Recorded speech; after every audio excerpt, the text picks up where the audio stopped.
Baik, kita lanjutkan pembahasannya. Jadi yang terakhir dari bab koordinat kartesius ini adalah tentang geometri dalam koordinat kartesius. Kemarin sudah dikasih tugas untuk mencari jenis bangun datar beserta rumusnya. Ini tidak akan Ibu jelaskan secara detail karena di kelas 7 dan di SD juga sudah pernah dipelajari ya. Ibu cuma mengingatkan saja bahwa yang biasanya sering muncul itu adalah bangun persegi, persegi panjang, jajar genjang, segitiga, kemudian belah ketupat, layang-layang, dan trapesium. Kalau lingkaran jarang ya, bahkan nggak pernah. Dia biasanya masuk bab tersendiri. Nah, yang dibahas ini dalam geometri ini biasanya kita diminta menentukan ada titik-titik gitu ya. Kemudian kita diminta menentukan jika titik itu dihubungkan, dia membentuk bangun apa. Kemudian berapa keliling dan luasnya, kayak gitu biasanya.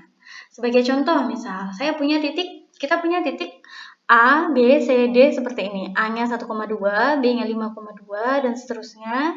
Kemudian kita diminta menentukan bentuknya seperti apa, bentuknya bangun apa, kemudian luas dan kelilingnya berapa.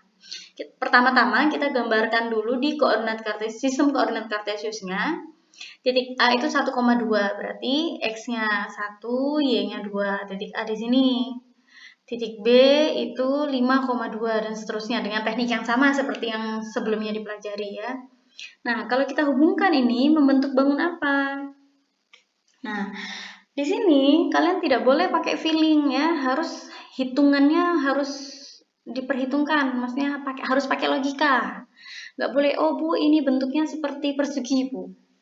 Oh ini persegi panjang, ini seperti persegi. Nggak boleh.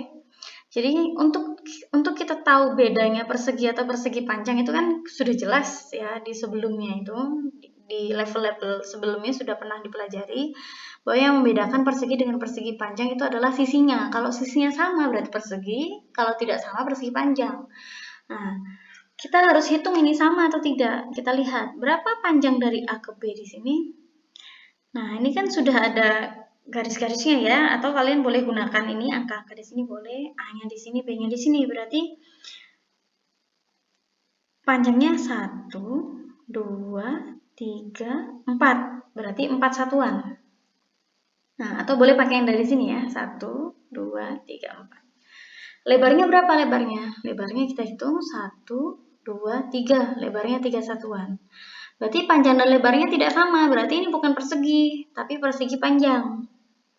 Ya, ini bentuknya persegi panjang. Apa rumus luas persegi panjang? Panjang kali lebar, 4 kali 3, 12.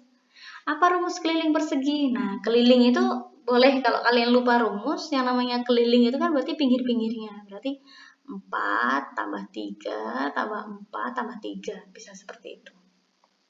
Ya.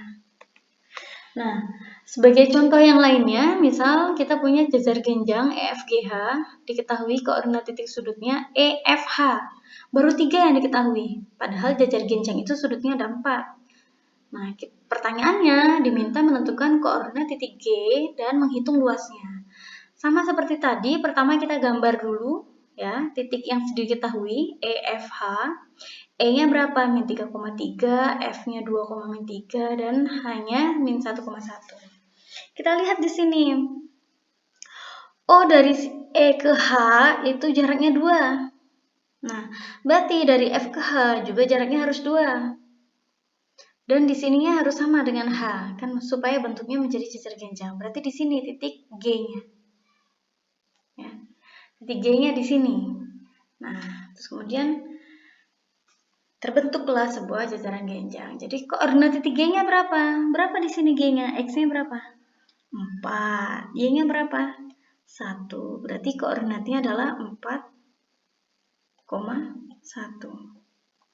Apa rumus jajaran genjang? Nah, bisa dibuka yang kemarin di PR-kan atau yang tadi di slide sebelumnya ya.